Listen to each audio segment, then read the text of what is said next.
এখানে হার্টবিট দেখা যাচ্ছে 162, মানে একদমই স্বাভাবিক আছে।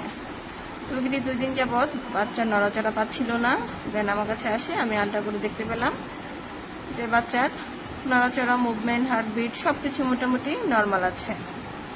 স্বাভাবিকভাবেই যদি বাচ্চার নড়াচড়া কমে যায় তবে এটা একটা ওয়ার্নিং সাইন। 5 মাসের পর থেকে মারা বাচ্চার নড়াচড়া বুঝতে পারে। বাচ্চার নড়াচড়া কম পাওয়া, মা যদি বলে যে আমি বাচ্চার নড়াচড়া কম পাচ্ছি, সেক্ষেত্রে অবশ্যই এটা গুরুত্ব দিয়ে দেখতে হবে। দিনে 8 থেকে 10 বার বাচ্চার নড়াচড়া পেতে হবে। এর থেকে যদি কমে যায় তবে ভিতরে বাচ্চাটা ঠিক আছে কিনা সেটা অ্যাসেস করার জন্য অবশ্যই ডাক্তারের কাছে যেতে হবে। বাচ্চার নড়াচড়া কমে যাওয়া মানে অবশ্যই ভিতরে তার কোনো অসুবিধা হচ্ছে, যে কারণে তার নড়াচড়াটা কমে গিয়েছে।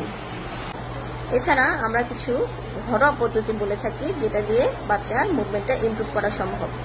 প্রথমত মিষ্টি জাতীয় কিছু জিনিসপত্র খেতে বলে থাকি। মিষ্টি জাতীয় জিনিসের মধ্যে আমি বলি 2 চামচ চিনি 1 গ্লাস পানিতে গুলে খেয়ে আধা ঘন্টা বাম পা ফিরে শুয়ে থাকবে। সেক্ষেত্রে কি হবে, বাচ্চার নড়াচড়াটা বেড়ে যেতে পারে। আবার বাম পা ফিরে শুয়ে থাকার কারণে জরায়ুতে রক্ত সঞ্চালনটা বেড়ে যাবে, যে কারণে বাচ্চার মুভমেন্টটা ইমপ্রুভ হতে পারে। বাচ্চার নড়াচড়া যদি কমে যায়, প্রথমে উদ্বিগ্ন না হয়ে বাড়িতে এই পদ্ধতিগুলো অবলম্বন করবেন। এরপরে যদি বাচ্চার নড়াচড়া না পাওয়া যায়, অবশ্যই ডাক্তারের পরামর্শ গ্রহণ করবেন।